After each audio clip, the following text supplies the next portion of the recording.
Okay, good morning, everyone. This is lecture 5 on Avatamsaka Sūtra. Couple of months ago, last month was month of August, and in August and February, following Kyoto Antaiji tradition, we have a reduced schedule, so we really don't have a much study program going on. But in July, that's the last time we met for Avatamsaka Sūtra. We embarked this very rather ambitious long-term project, which is studying Avatamsaka Sūtra and trying to make a close commentary on it so that people can actually study Avatamsaka Sūtra on their own. So we are going to pick up where we left off in July as of today. This is a September 2024 monthly study intensive. And then to make it a little more available for the people who are tuning in or logging in from Europe, instead of one full day study intensive, we divided into 2 days, Saturday and Sunday, 14th and 15th of September. And then instead of doing 3 sessions, we do 2 sessions each day. Because the third session would be a little too late for European time, the people who live in European time zone. So we will have 4 sessions this month on the Avatamsaka Sūtra. So this is the first one, which as a total is lecture number 5 on Avatamsaka Sūtra. So I'm going to pick up where we left off. What we did in July was basically introduction. I understand some people may not be able to stay with us for several years because to talk about the entire chapters of Avatamsaka Sūtra only once a month during the monthly intensive session. I kind of assumed it would probably take 3 to 5 years maybe to complete Avatamsaka Sūtra. So just in case some people may feel a little impatient, in July, during those 4 sessions, I gave the overview. First of all, Avatamsaka Sūtra is a little intimidating, particularly because of its size. I believe it is much larger than Old Testament and New Testament combined. So what I did was first warm up, pointing out, as a matter of fact, Avatamsaka Sūtra feels so intimidating and also so afar. As a matter of fact, we are actually quite familiar with some portion of it in our daily practice. And then I started to introduce, first of all, historically how this was composed. And also it is very important to unwrap how each important Buddhist scripture, sutras are named. We call this as a kyodai.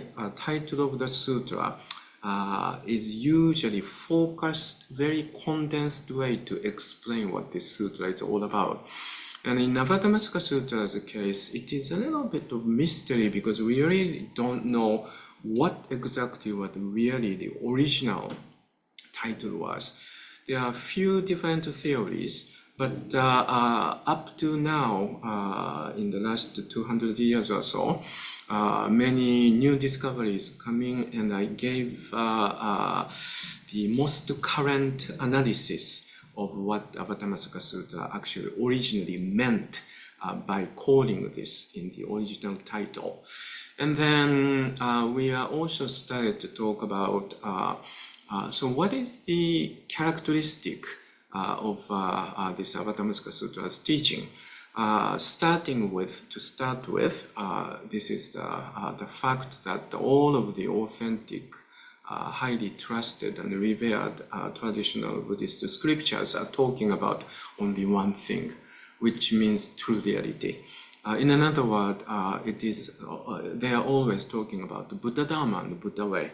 In another word, in my own way, in my English, what it is and how to be.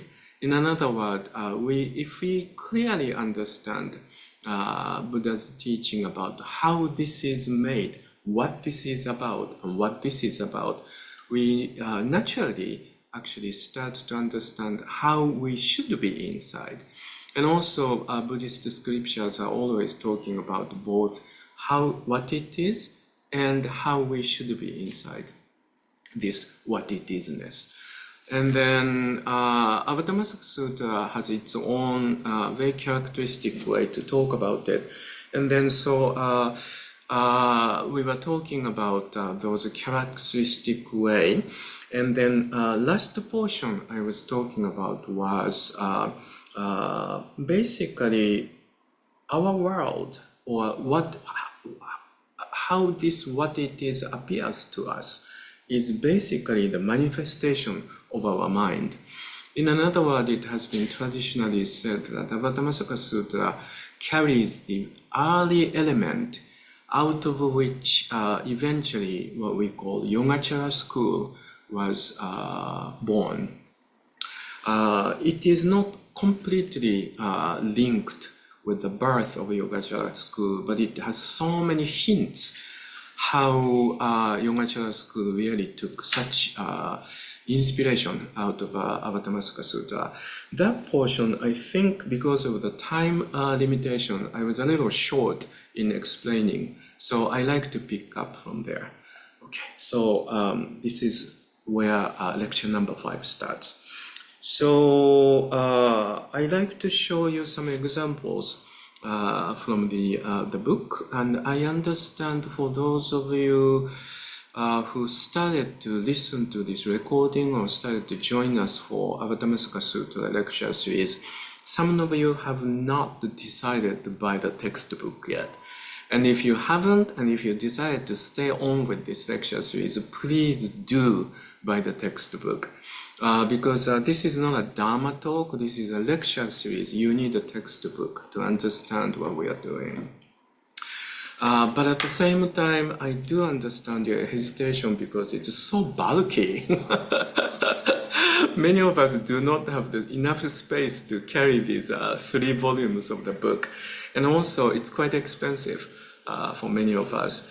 So just for now, until you buy the textbook, I'm going to show you the portion of the text I'm going to pull out on shared screen.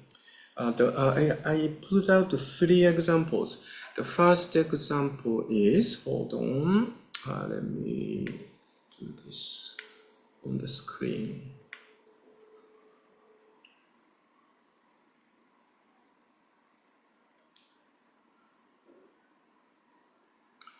Okay, so on the shared screen. And if you have already bought the textbook, this comes from volume number 1, page 168. And then also I have started to place original Sino-Japanese text mainly for the sake of my own sake, but you know, because of the fact that currently in the English-speaking community, we really haven't come to the consensus to use what word on some specific Buddhist terminology.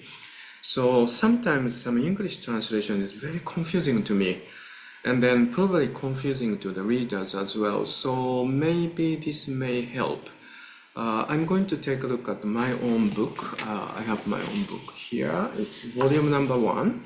And if you do have this book, it's page 168. Now, this portion, we will eventually go to chapter by chapter explanation.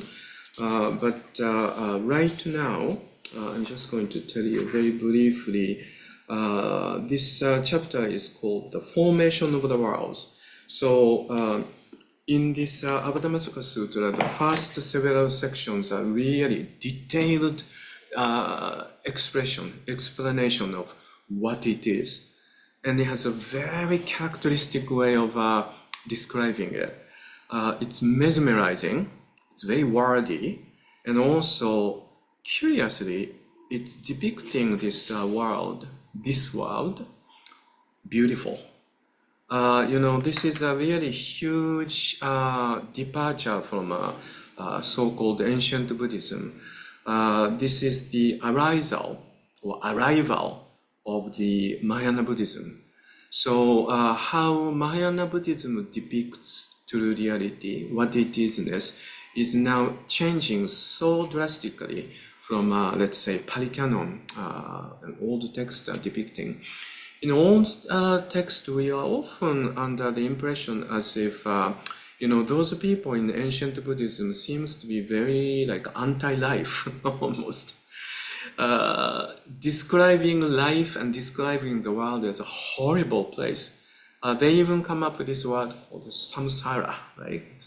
And we use this word as a samsaric. Or some people call New York City as a Samsaraville. The world of driven by all these three poisons, and then it's a horrible place with the sufferings and the pain, etc., etc. But curiously, Avatamsaka Sutra's depiction of this world is so beautiful. And then, in the middle of this, like going on and on of this about this beautiful depiction of this world, in this chapter, there's this phrases comes up. It says, in some cases, they are produced by, meaning this beautiful world, are produced by an ocean of minds and exist in conformity with what those minds understand. Like mere conjurations, they have no location. All of them are produced by discrimination. I keep telling you that the reason why I decided to pick up Avatamsaka Sutra for this long lecture series is that previously available translation of Avatamsaka Sutra I found it not workable. And then I do really agree with many people that this new translation is much more workable, but still sometimes it makes me wonder, I wonder if those people who are reading this just as an English are actually really understanding what this sutra is talking about. So here, it's a little bit of a, it's a short phrases, but it's nice to show you the in comparison study. In some cases, they are produced by ocean of the minds and exist in conformity with what those minds understand is the translation of 深海の業の起こすところの国土は行に従いて重す。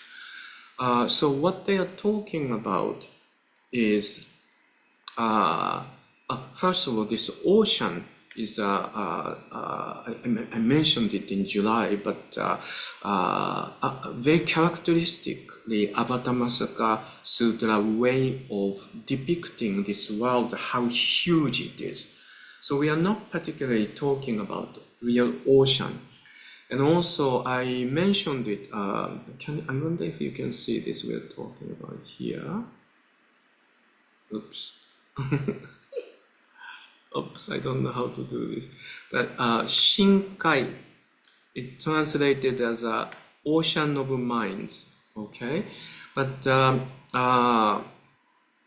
first of all, this is the depiction of how immense, in another word, it's immeasurable. In another word, it's limitless.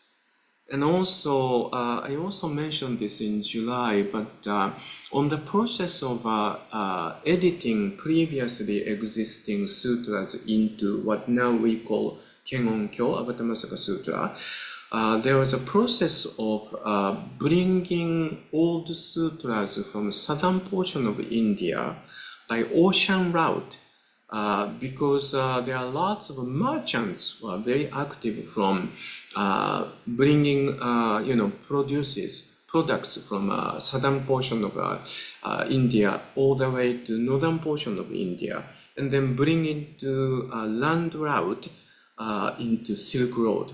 So therefore, there's a lots of imagery of merchants and also oceanic images in Avatamsaka Sūtra, which was probably very much like resonating to those people who really supported arrival of Mahayana Buddhism, and also contributed to creating and editing the Avatamsaka Sūtra. So they are like double-layered way of using this word, but we are not talking about ocean. So please don't get a little too distracted.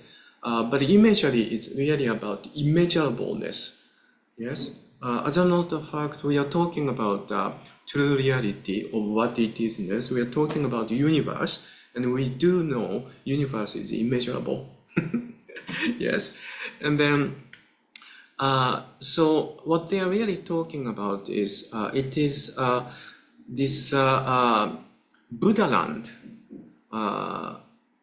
Buddha land is this land, is created by, in accordance with our gyo. This is a very interesting word, but it is more like a wish, so to speak. So in another word, we like to see this world in the way we want. Yes? So therefore, in the way we want, we create this world. That's what he's saying. So in another word,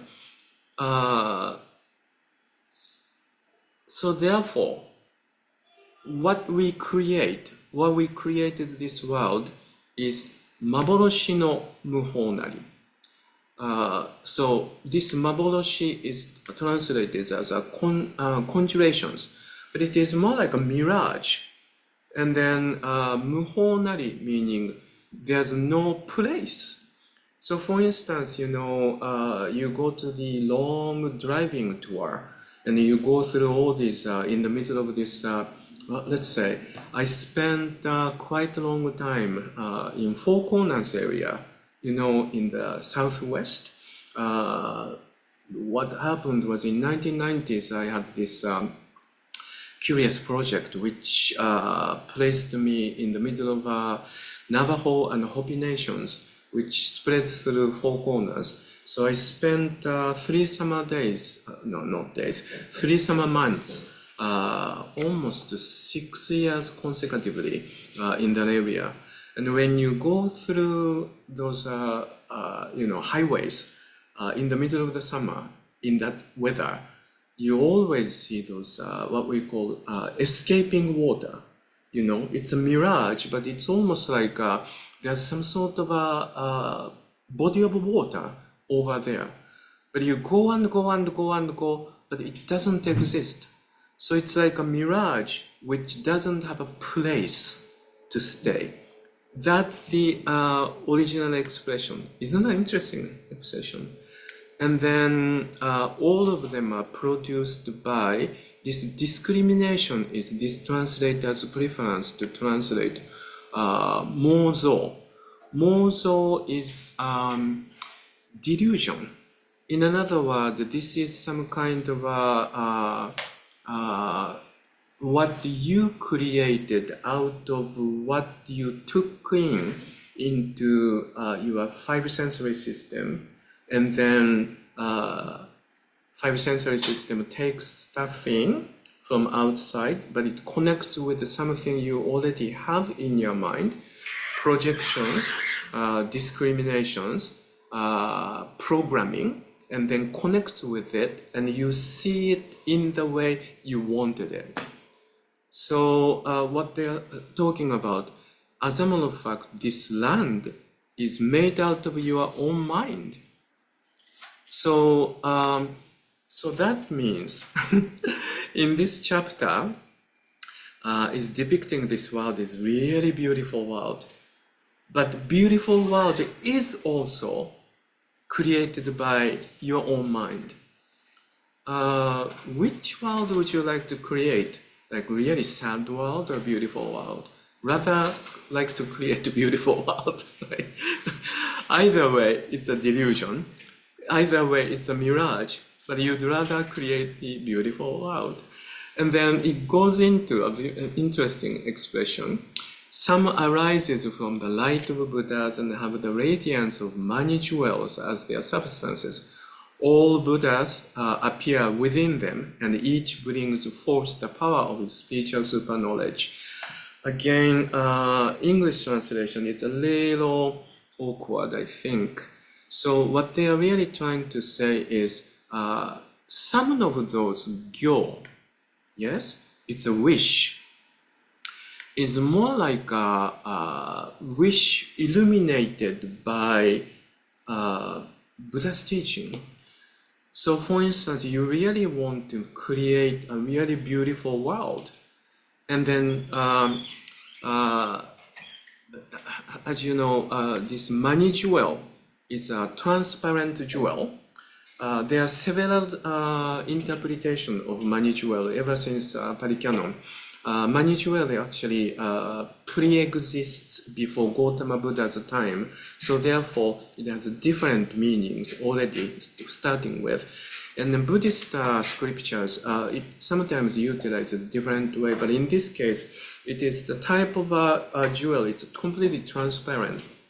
But placing this transparent jewel, if you want it to be a bright yellow, it becomes bright yellow. It changes the color. If you want to be black, it becomes the black. So therefore, it's the type of the land illuminated. You can change it into beautiful yellow or dark black. And then it says, Issai no hotoki wa jizai nari. Unfortunately, this is translated as bringing forth the power of spiritual super knowledge. But this Buddha is not the actual Buddha. This Buddha is this. Yes? And this Buddha is all-pervasive. Yes? Like I mentioned it in July as well. How we describe this, Dogen likes those words, spring and flower. So this world is like a spring, it's all-pervasive. So all-pervasive meaning it's anywhere, anytime. Anywhere, anytime is this word jizai. Jizai is freely existing. Unfortunately, this is translated as a spiritual super knowledge. So the translator saw this word jizai as some sort of one of those jinzuriki is the original word. And then this Buddha, instead of using the Buddha as the word for what it isness, as a person. So therefore, there's a strange, curious discrepancy between original language and English translation. So this is very confusing for the people who only read English and who don't really know Buddhist terminology. So anyway, but again, what they are talking about here is this world can be created by your own vow or by your own, action, guided by your understanding of Buddha's teaching. Or in some cases, Samantabhadra Bodhisattva transformationally, I don't think it's a correct English, but this is a direct transcription I got from the book. But transformationally manifests ocean of this translator really likes to use this word, somehow refuses to translate into English. I think I understand why, but this means land. But land meaning Buddha's land. So, but when we say Buddha's land, I think what the translator is trying to avoid is many of the readers may think we are talking about some kind of multi-universe, Marvel comic kind of thing. And then there's something statically over there and over there. There's a land of this and land of this. And it is a typical, misunderstanding of what the Buddhists, cosmology talks about. So therefore, he or she probably wanted to make it a little more abstract using the original word only. But you can just say land, which are adorned by the power of his vows. They are extraordinarily marvelous. Again, it is also talking about this world is, after all, is created world. Might as well create our own vow as a bodhisattva, or our own correct action, right action based on Buddha's teaching. In any way, it is a creation of our mind, or what the mind functions about. So yes, this is the type of thing. It becomes a huge inspiration for eventually what we call Yogacara school, mind only or consciousness only school. Next example I pulled out is, this is from volume number 1, book number 1, page 477. Okay, so I'm going to read out from my own book, but I wrote it down here as again for comparison study, the purpose for comparison study. The mind is like a master painter who is able to paint all worlds. All of the 5 aggregates arise from it, and there is no Dharma it does not create. This Dharma is, of course, as you probably know, the word Dharma has 3 different meanings. One of the meaning is each and everything, composed thing, compounded thing, so to speak. In this terminology, I am also included as a Dharma, and also within my mind, thought can be a Dharma. So it's almost like a synonym of Rupa. And then my feeling can be Dharma too. And another meaning is Buddha's teaching, actual teaching, this teaching, that teaching. And then eventually this word Dharma is also becoming the synonym of what it isness. In this case, it is one and everything, each thing. So in this line, it is saying mind actually creates everything.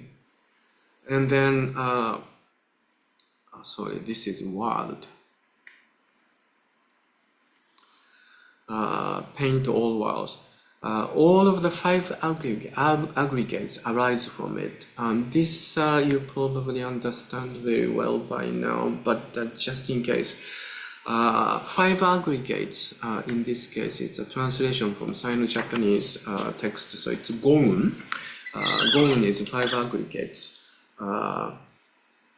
As a matter of fact, when Buddhism came to China, the first translation of 5 aggregates was Go-in, Go-un. It used a different Chinese character, but then eventually they changed the translation as Go-un. It's 5 aggregates. 5 aggregate is Shiki, Ju, I'm sorry, Mu, Shiki, Mu, Ju, So, Gyo, Shiki. Those 5, yes? So what they are talking about is, I often use this as an example because I'm usually doing this lecture series in my living room, and right in front of me it's a line of greens. So I always like to use the immediate example. So for instance, my eye is one of the sensory system. So one of my sensory system, eyes, receives the impact, and right now the impact is green, yes? And this impact creates That's Ju. This is the impact. But as soon as impact is created, before we say impact, we actually divided this true reality between me as a rupa, rupa is a shiki, and then green plant as another shiki. So therefore, it starts from divisiveness instead of true reality.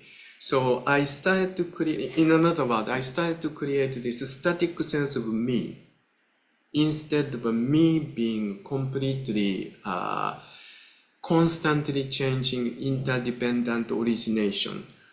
Instead, suddenly something got my eye, and then simultaneously I created this static sense of me, rupa, and rupa versus rupa creates impact. And then once its impact is created, I start to give it a name. It's a concept, yeah, perception. Because by that time I am already grown enough and lived in this samsara long enough. So therefore, we have a name for this. And I will say, oh, it's a green plant. And that's the perception. And then with the perception, mind starts to move. That is gyo, action. And then mind starts to explore into my own mind and saying, oh, so that's the plant. And we start to actually give a lot of explanation into it. This is the plant I was given from such and such on the day of such and such, because he thought I needed the flower because I was sick on that day, etc., etc. And then I will start to say, well, I made it into a long-lasting, I mean, actually looking at the orchid. I don't know why people think I am, I like plants. But I think what happened was someone gave me a plant, and this person came back some years later and was quite surprised I still kept the plant, and plant is flourishing and then growing. And then somehow this news started to spread that I have a green thumb and I like plants. Now I have actually no space to even open the window. So please do not give me plants anymore. But anyway, that also starts to create all these stories, just like I did. So that's the world I create, the world of me and orchid, me and my living room, and the whole story of my life. Just like that, all of the 5 skandha is created by mind. Because shiki, ju, so, gyo, shiki, out of that, shiki is the physical portion. The rest of it is a function of the mind. That's what this line is talking about. It is really true, isn't it? Just as it is with the mind, so too it is with the Buddha. Just as it is with the Buddha, so too it is with beings. This being is again very confusing for English-only readers. We have a word called Buddha and then Shujo, Hotoke and Shujo. It is often, how do you say, as a comparison word, dichotomical word. Buddha in this case, well, can be enlightened person, and Shujo is an ordinary being, not enlightened person. But also, this can mean Buddha being Ku, Shujo being Shiki. In another word, Buddha being this, and Shujo is inside of this. There's some tangible, seeable, graspable, somehow momentarily solid being. Yes? So let's keep on reading. One should realize that the Buddha and the mind both have an essential nature that is endless. This is also quite confusing in English. 心のごとく仏もまたしかり、仏のごとく主張もしかり。心と仏とおよび衆生とこの三つに差別なし。Originally, what is talking about, mind is just like Buddha, and Buddha is just like Shujō. And mind, Buddha, Shujō, there's no distinction. So mind creates Buddha, discriminates, this is Buddha, this is Shujō. But as a matter of fact, mind creates Buddha and mind creates Shujō. Mind, Buddha, Shujō, actually it's within one mind, so to speak. I carelessly use the word one mind, but I'm going to explain this word one mind later on. It's a big word for Mahayana Buddhism later on. Yeah. Very briefly, one mind is the type of the the word mind starts from the translation of chitta. Chitta is one individual person's cognitive skill. But as our practice deepens from ancient Buddhism and there's a development and evolution into Mahayana Buddhism, our meditation practice also evolves. The meaning of the meditation practice also, evolves. Originally, it was for your own personal development, wasn't it? But once you really start to deeply meditate, you really start to see this. Originally, I thought this I was some kind of static being, but as a matter of fact, it is completely merging with everything. And there's absolutely nothing that stays statically as an element. So therefore, you really start to see yourself as some kind of a temporary manifestation of entire thing interrelated. So therefore, your cognitive mind expands not as my mind into my everything. So therefore, that's called one mind. That type of the mind who really recognizes everything I have in me and something comes to me is a creation of interdependency of everything. So therefore, those three does not have any separation. So if a person knows that it is the actions of mind that everything creates all worlds, then this person thereby sees the Buddha. So in another word, so going back to this portion, I create what is enlightenment, what is not enlightenment. As a matter of fact, this is already enlightened. This is what we call enlightened being. That's Buddha originally, right? The word Buddha. But my mind says, oh, I think there's something called enlightenment there, and I am an ordinary being, etc., etc. But as a matter of fact, all that is within this. So anyway, if a person knows that it is the action of mind that everywhere creates all worlds, then this person thereby sees the Buddha and completely understand the Buddha's true nature. So if you really understand this Nirmanakaya is a made-up world, the type of the world I think I live in, and if you really see this is the action of the mind, then you really see Shin no Hotoke o mean. Shin no Hotoke means, in the truest sense, what the Buddha means, you really understand. In this case, Buddha, awakened nature, is what it is, not as a person. Yes. So, example 3.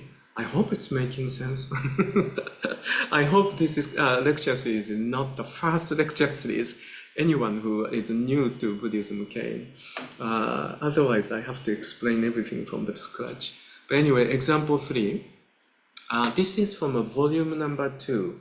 I'm not sure if you have already bought the volume number 2, but this is volume number 2, and this is from this very important chapter, chapter 26, 10 grounds. This chapter 26 was originally one of those individually pre-existing sutra, pre-existing prior to the creation of Avatamsaka Sūtra.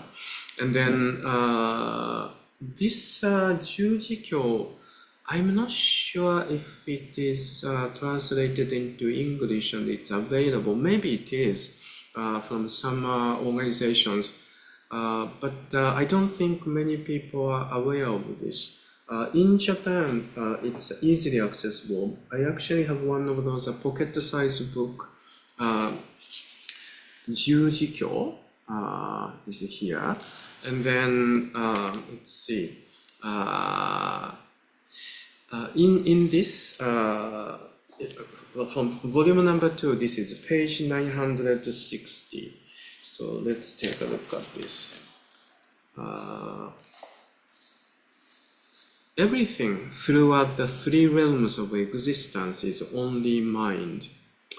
Sometimes this translation is a translation of 80 Kegon, and what I have, just like any other traditionally Buddhist Eastern Asian nations, we study Kegon-kyo from 60 version. I really find 60 versions wording is so succinct and down to the point and easy to understand. Vis-a-vis 80 version is a little frilly and decorative, and then kind of dilute the point. And then curiously, English translation sometimes doesn't really pick up the portion of important elements. So this actually requires a lot of explanation. Where the Tathagata has within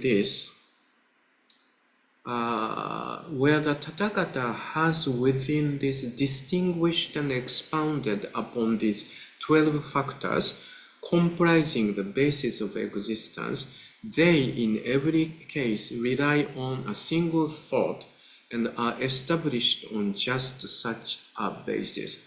Gosh. The first one is 三界は悶々にしてただこれ心の策なし。I think I misspelled one. 12塩分もこれ皆心による。また如来によって分析的に説かれた12種の迷いの12塩類もまたすべて一心に依存するものである。is a succinct way of saying that in Japanese. So what they are talking about is everything through realms of existence. This realms of existence is yet another Buddhist terminology about shikikai, yokukai, mushikikai, realm of desire, realm of form, realm of non-form. But those forms are, realms are driven by people's desire. So in another word, everywhere, in every aspect of our existence, as long as it is driven by our sense of statistic me, it is actually created in our mind. It is only in our mind. Like for instance, let's say I have, let's say, someone like a Michelle or Catherine sitting with me, and we are just looking at the window. And then what I'm looking at the orchid creates my own world. And then if Michelle or Catherine looking at the orchid, they don't create that kind of world in their mind.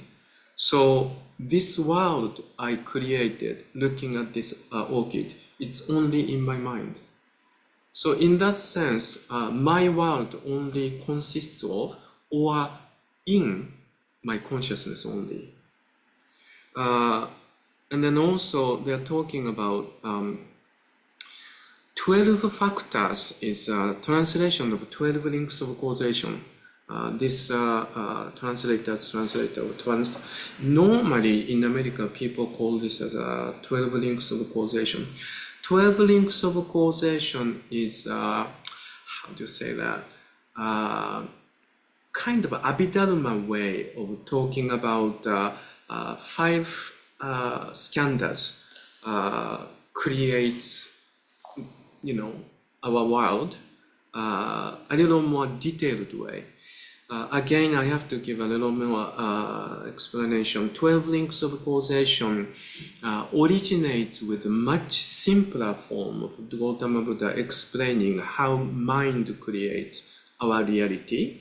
But then after Gautama Buddha dies, during the time of what we call Abhidharma era, or many school Buddhism era, many things got so like rigid. And then this is something I'm going to talk about in detail in Ancient Buddhism series.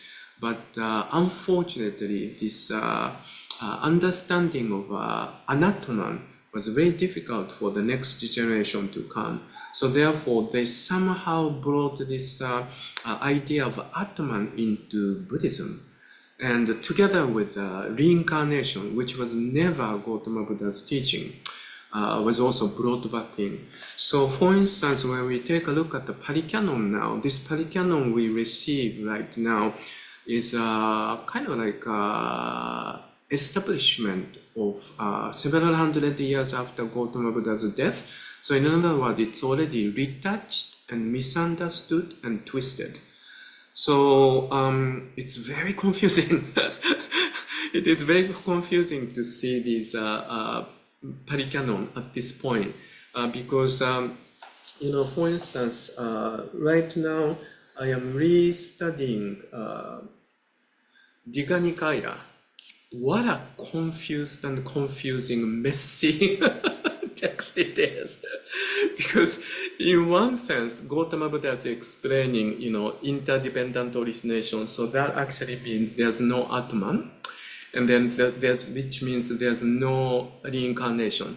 And on another sutra, it is composed several hundred years later by some kind of intention, talks about in detail reincarnation. So it's like one sutra to another sutra, everything is just completely different. So when you take a look at the Pali Canon, you have to be very careful. You really have to incorporate the most current, you know, scientific and academic discovery. And then you really have to read the sutra from, you know, illuminated by recent discoveries. Then you can really pick up what you really feel, wow, this is amazing. Uchiyama Roshi often said when he studied Pali Canon, it was like going into, you know, how do you say, Nikaya is a basket, right? It means, so he often kind of resonated it as a trash basket. Sorry, I didn't say that, Uchiyama Roshi said. And it is almost like going into trash basket and you pull it out, go, what the heck? This is like a trash. And he, and then he says, but when you dig and dig and dig, you really see the core or origin of the teaching before it was retouched for some sort of socio-economical, you know, manipulation. And then you really see the core of the teaching, and it's such wonderful teaching. And that's the way we read ancient Buddhism. So for the next season in 2026, I'm resuming ancient Buddhism. And then I really like to show you how to read Pali Canon. But anyway, in 12 links causation, during the time this current Pali Canon was established, it became, unfortunately, under the play of this newly recovered wish of reincarnation. So 12 links of causation was around that time was started to be explained as in this lifetime you will be doing this, but to get away from this lifetime into a better life, or interestingly, I wonder if you know this, but in the Indian Buddhism, their goal is to stop their reincarnation because their life was really hard. So their spiritual goal is to stop the reincarnation. It's very interesting. So in another way, when you read the Pali Canon, when you read the word death, death actually meaning reborn into the next incarnation. So if you just take a look at the English translation only, it's very confusing. But anyway, so this 12 links of causation is reread and retranslated, reinterpreted when Mahayana Buddhism really arises and then becomes predominant. And then in this case, it is really talking about just like five skandha, mind keeps creating this reality. 12 links of causation is also talks about how we connect with our deeply seated projections and discrimination connects. It often connects with anger, grasping, etc., etc. Then create this horrible world. Take a look at our politics right now. We don't have to explain anything at all. But anyway, these are the typical examples. And of course, you can actually see it all over the places, Avatamsaka Sūtra, of this almost like a hint of the birth of consciousness-only school is already laid in the Avatamsaka Sūtra. So these are the characteristics I really wanted to point out. I'm sure there are more. As we go into chapter by chapter, exploration of Avatamsaka Sūtra, we will probably see more of typically Avatamsaka Sūtra, way of talking about Buddha Dharma and Buddha way. Now, our purpose is always linking what we are reading and studying into Dogen study. So with this characteristic about explaining this world is a manifestation of the mind, I like to point out this wonderful fascicle called Kokyo. In this case, Kokyo is an old mirror. This is the this is fascicle number 19 from a 75 version of Shobogenzo. This is a very famous opening. Remember Dogen's fascicle way of writing is often the opening portion is the very important statement. Opening is usually the conclusion. So therefore, we often spend lots of time trying to understand what Dogen is saying at the opening. This one, I utilized the, I believe it is Shumucho version of the translation. So for those of you who bought the Shumucho version of the translation book, it's probably in sync. What the Buddhas and ancestors receive and keep and uniquely transmit is the old mirror. So what, just as Dogen often does, in another word, the correct teaching, you can call it as an old mirror. And this old mirrors is the translation of Kokyo. Kokyo in a, how do you say? Colloquial contemporary Japanese, it's an old mirror. But ko, this kanji, ko, it's not just old, it's authentic. It is true. It is true. So in another word, it is a true mirror. In another word.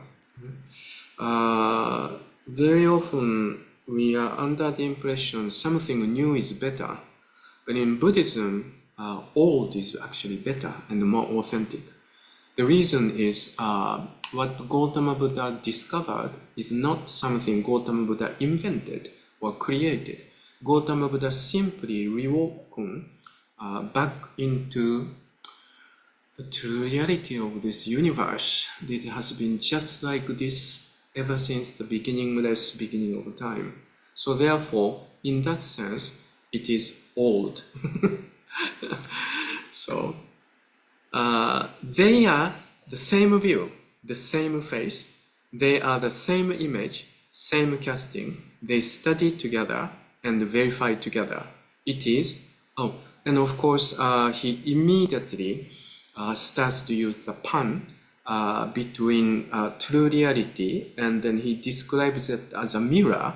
So therefore, mirror image also starts to pun in.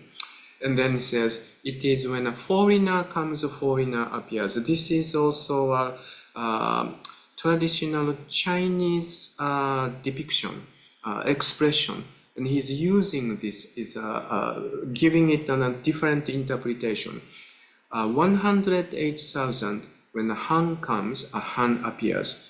10,000 years in one moment of thought, it is when the past comes, the past appears. When the present comes, the present appears. When a Buddha comes, a Buddha appears. When an ancestor comes, an ancestor appears. It's a little, Dogen is so difficult, isn't it? But this Han is a translation of Ko. In Central Chinese point of view, the countries around, or tribes around, ever since the prehistoric time, was always the problem. Those are the people who invade into the central China, sometimes takes over, sometimes hundreds of years, until the next force from central China chases away. And then again, for some reason or another, outside of central China, the tribes become more powerful and comes in and occupies. This is the constant move of Chinese history. Let's see, currently, Central Chinese forces, the Communist force, which is a Central Chinese, and they are trying to oppress people around. But before that, there was a Qin dynasty. It was actually Nomads dynasty from the north. And then China was invaded by them and occupied by them. Before that, it was a Ming dynasty. Ming dynasty was a Central Chinese dynasty which pushed Gen dynasty away. And Gen dynasty was Mongolian dynasty. Again, yet another nomads. So it's like on and off, on and off. So therefore, when Han appears, it's a bad time. Yes?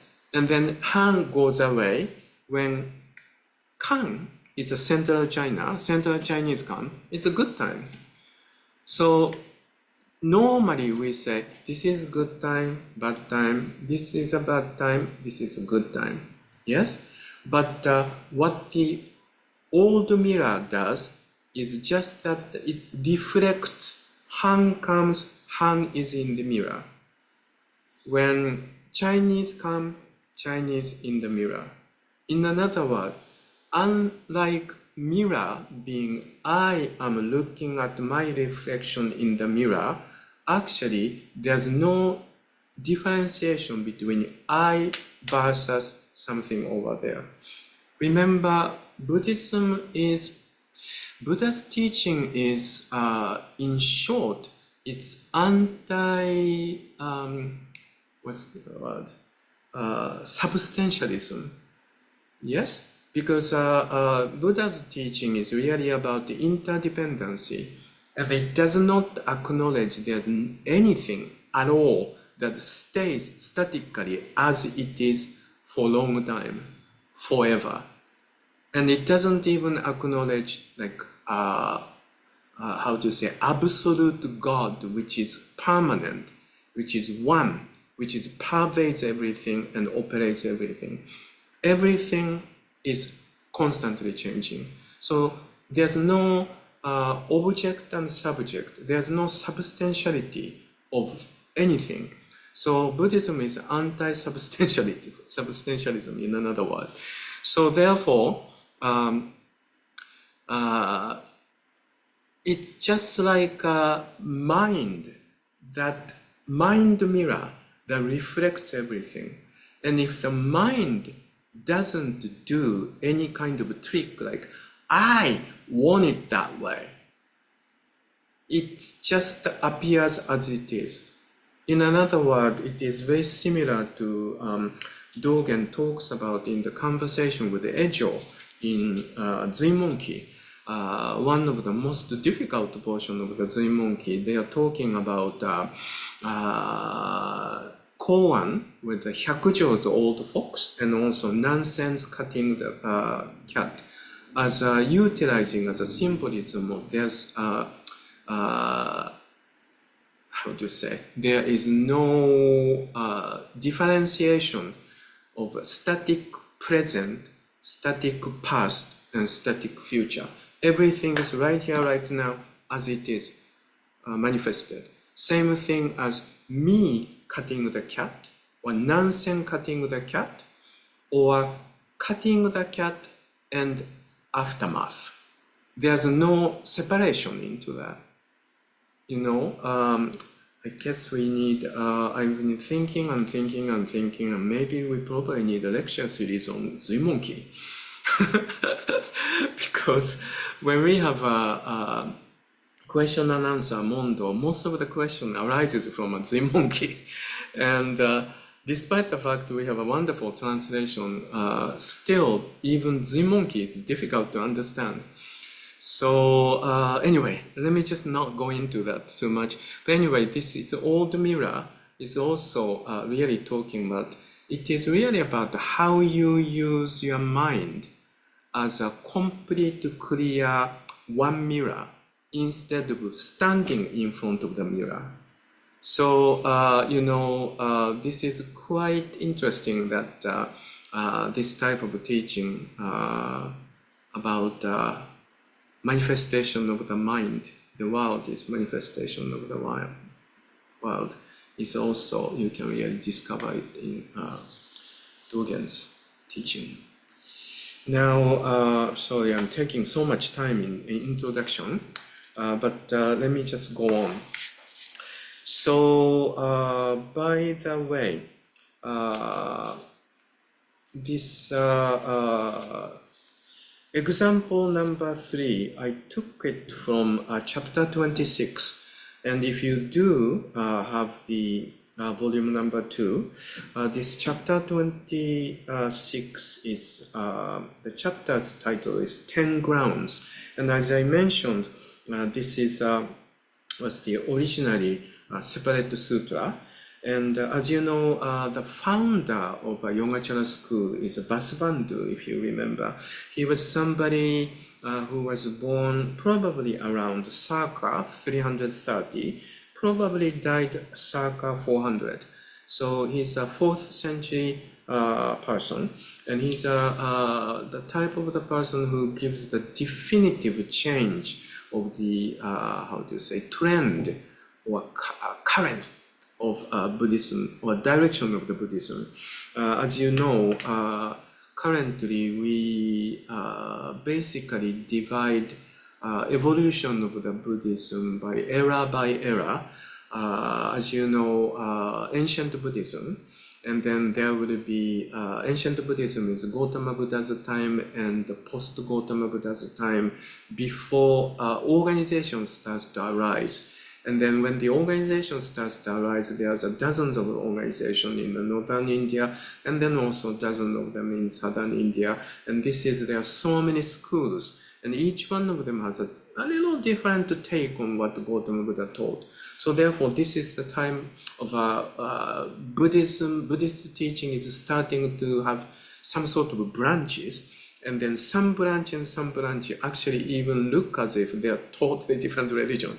So this is the origin of the confusion starts to happen, and also origin of the mistakes of how you take Gautama Buddha's teaching into. It's a very interesting time, and it is called many school Buddhism era. And so therefore, this is the time each one of the school created. This is how I think Gautama Buddha taught. And that's called Abhidharma. This is a commentary, yes? Theological commentary. And then each Abhidharma talks about very different, slightly different, and some are completely different. So this is a really interesting time. And then after that, as a reflection onto it, or as almost like a counter statement, because on this process, Buddhism became so rigid, and then almost like a catering to what's very specific group of the people only. And then there's a need within and outside, and then there's a long years of several hundred years of this, need from here, and the directions started to flow together, and that's something we retrospectively call early Mahayana Buddhism. And what we are reading now, studying now, Avatamsaka Sūtra is one of the champions of early Buddhism, early Mahayana Buddhism. And this early Mahayana Buddhism, the champion, so to speak, of theology is Nagarjuna. And Nagarjuna is somebody who was, we really don't know clearly, but somewhere between 1st century and 2nd century. So this is the height of early Mahayana Buddhism. And after that, early Mahayana Buddhism also starts to incorporate, for many reasons, this diversity and that diversity, and sometimes it goes into just totally different direction. And then Vasubandhu comes, and Vasubandhu in 4th century, this is what we call middle Mahayana Buddhism era. And then characteristic is teaching is really leaned toward consciousness only teaching.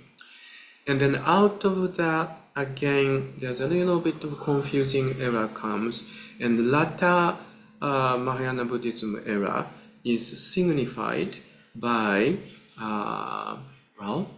comeback of mythology, mystic idea. So there's a tantric teaching. So it's almost like a,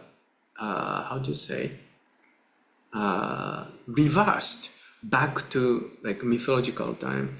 So after that, all of those is a mishmash and brought over to China, Korea, Japan, and now to the West. So we have to be very careful reading these sutras, because many of those sutras are actually almost like contradictory to each other.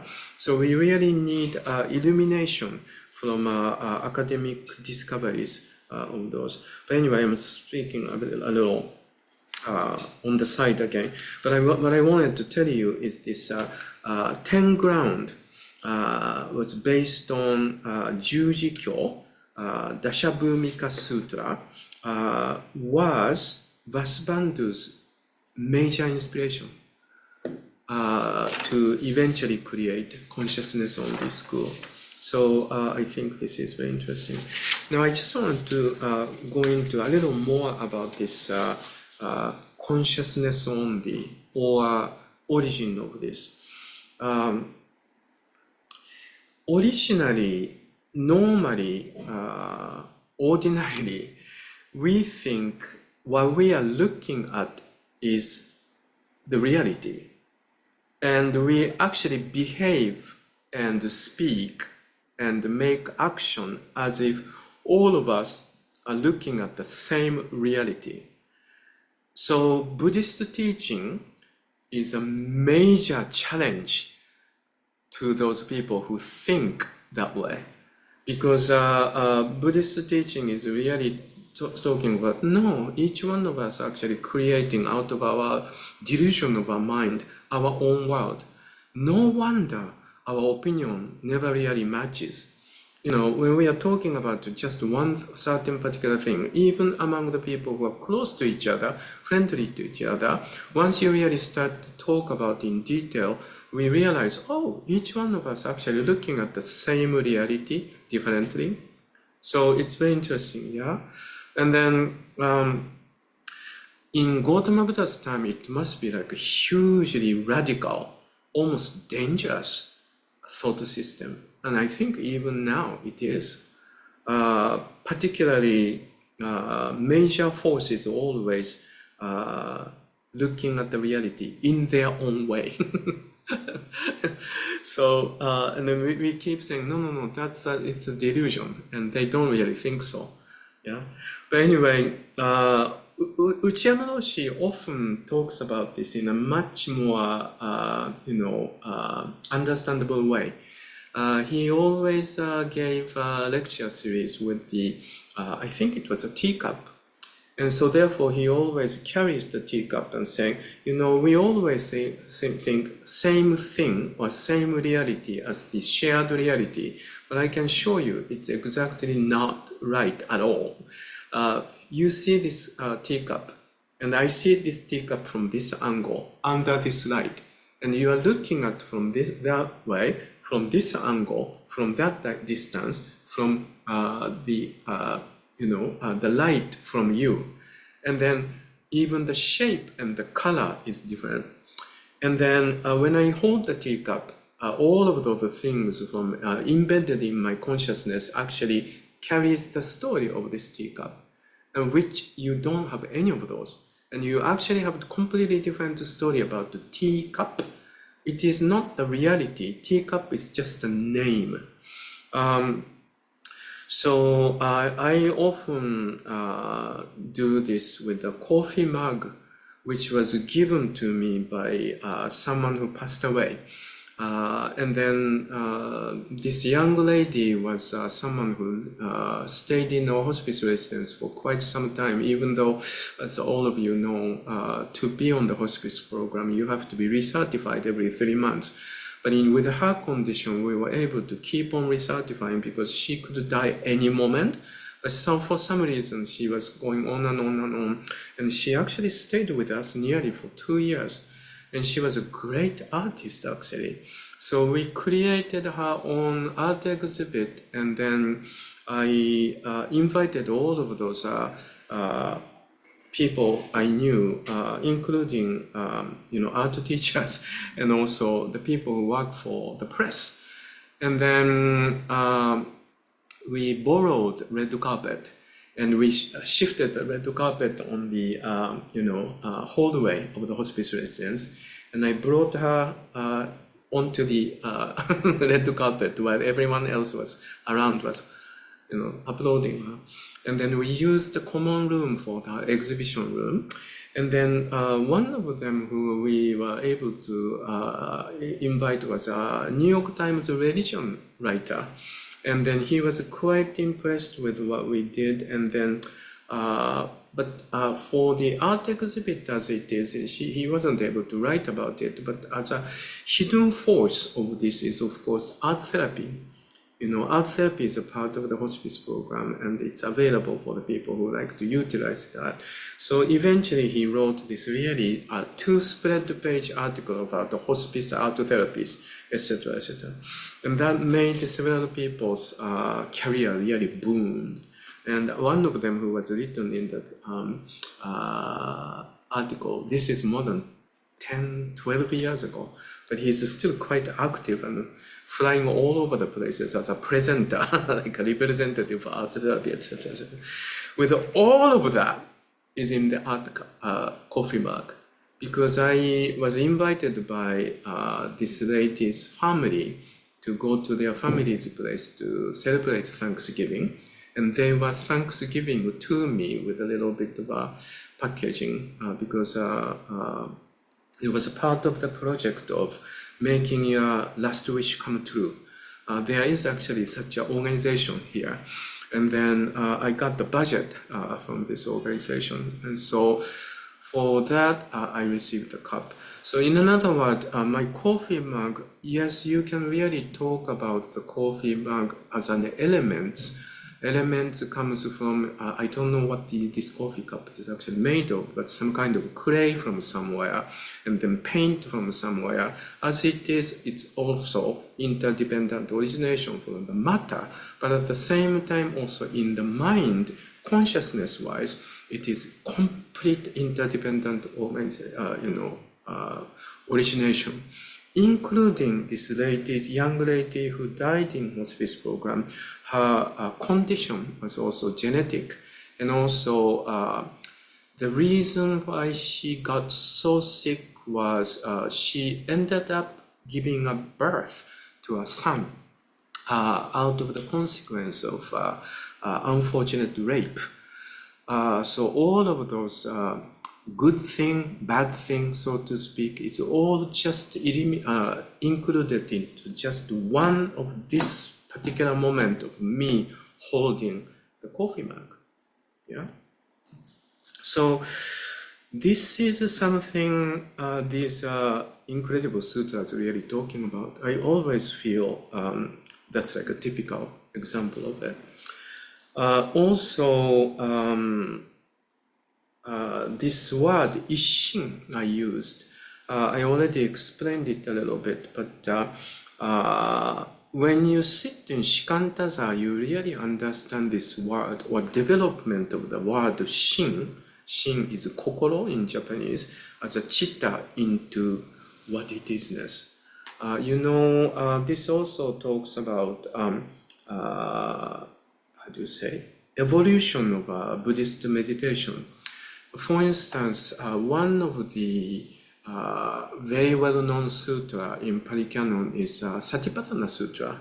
Satipatthana Sutra is usually noted as a Buddha's first instruction of meditation, but of course that sutra, you can actually read it and immediately can tell it was a creation during the time of Abhidharma. So it's hundreds of years of after Gautama Buddha died. But you can somehow, at the core of the teaching, see how Gautama Buddha really taught. It starts from, observation of internal, first of all, external matter, like your breath or your sensation on the body. And then you go into observation into your mind. And eventually you come to the conclusion of, there's actually nothing really statically remaining. So therefore, it really leads you into emptiness teaching. Unfortunately, this Satipatthana Sutra's last portion is just the name of the sutras. And then you will reflect on Four Noble Truths, you reflect on this and you reflect on this. But the contents of those teaching are really contents of the, expression of emptiness teaching. And the emptiness teaching, in short, is interdependent origination. So, if you really sit in that way, interdependent origination, Skandha is you just sit in this true reality. This true reality is interdependent origination. And you just keep saying, oh no. If some interesting thought comes in and try to capture you, you say, oh, no, thank you. And if something like sadness comes and you say, no, thank you, I don't believe you. And you just sit in this, true reality.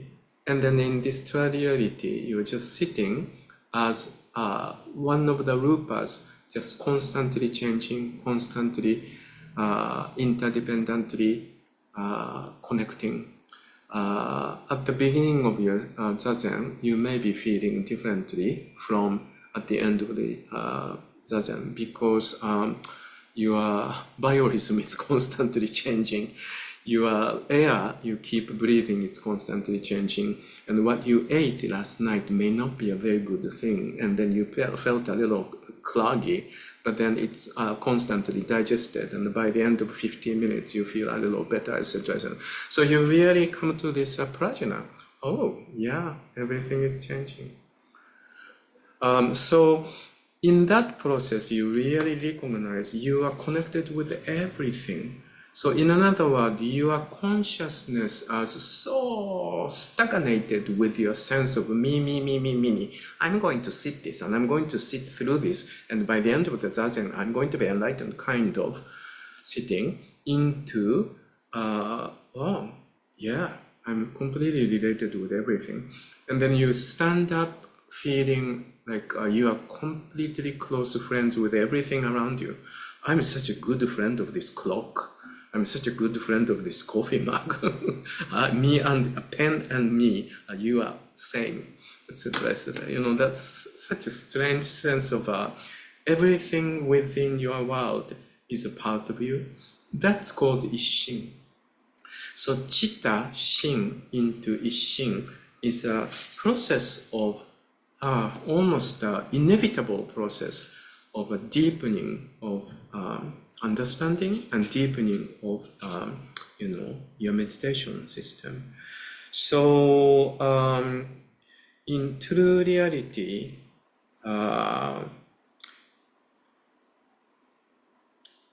we don't have anything static within and outside. So there's no substantiality of me versus something outside. And so therefore there's no substantiality. There's nothing facing to each other. So this is the reason why we say this is actually why we practice this style. For instance, in Dogen school, Soto Zen, all of us sitting facing the wall. The reason is if you face in, you are so conscious about the other people and you are sitting for the other people or vis-a-vis other people. You will be sitting like, oh, I have to sit like really nicely because otherwise people will think, he has been sitting, he says he's been sitting for years, and he's also supposed to be a Jikido and a Doshin, etc., etc. But look at him, look at her. He's sitting well. So therefore you feel, well, for the sake of others, I'm going to sit like a stone. So this is just basically fanning your sense of self-consciousness. So therefore, we really don't do our practice to show to the others. Yes? So this is the origin of our, practice method or style, so shall we say. And then this is why, Dogen and also Uchiyama no Shisaki Roshi always says, we don't really live vis-a-vis others, and then in the manners, how secular world functions is always vis-a-vis others. You have to go to a good school because you have to send your son to a good school because the son of my friends who lives in the same neighborhood goes to a really good school. And I don't want to be compared. So you really have to go to a better school, a good school, same school. And so therefore you have to go to a good school. And you really want to make more money than other people. So therefore you have to study very hard and go to a better university, etc., etc. And it just continues all over the places. And then it's always, in comparison to other, you are better or worse. But in Dharma world, in another word, Buddha Dharma, Buddha's law, it's completely opposite. So therefore, the first step into Buddha Dharma is to forget about the secular law. Because you really understand the secular law is not in sync with the true reality. So that's why all of those, expression of Dogen says, throw out your body and mind. This body and mind is somehow regulated and programmed and educated under secular law. So get out of that. Yes. So in another word, in secular law, regardless I exist or not, the world exists. Because in secular law, we live as a one out of all. We feel as if I was born into pre-existing this world. But in Dharma, we are constantly creating, recreating this world together with everything. So this is a, how to say, simultaneously ongoing, present ongoing. So all of those very familiar teaching actually do come from this type of description of what it isness from a wonderful sutra like Avatamsaka Sūtra. I think that's probably enough. One more thing, very briefly. So I was talking about typical characteristic way of Avatamsaka Sūtra, how they teach Buddha Dharma. Then what about the Buddha way? Well, it's quite clear. Buddha way is, in this case, is about Bodhisattva way. Because once you really understand Buddha Dharma, you really understand you don't live for yourself, for your own gain, but it is for everything, everyone, every world. So therefore, that is called Bodhisattva. And then in Avatamsaka Sūtra, I'm going to talk about in the next section a little more clearly, but the main character is Samantabhadra Bodhisattva. Samantabhadra Bodhisattva is embodiment of action. So it is also quite characteristic in this huge sutra, Avatamsaka Sūtra. It is really about action. So that's how Avatamsaka Sūtra talks about Buddha way. Okay, so we all need a coffee break. So we are going to have 30 minutes coffee break, and we will meet again for the second session of the day. Okay, thank you. I have to close the Zoom so that the recording doesn't overlap. Okay. So see you in 30 minutes. Thank you very much.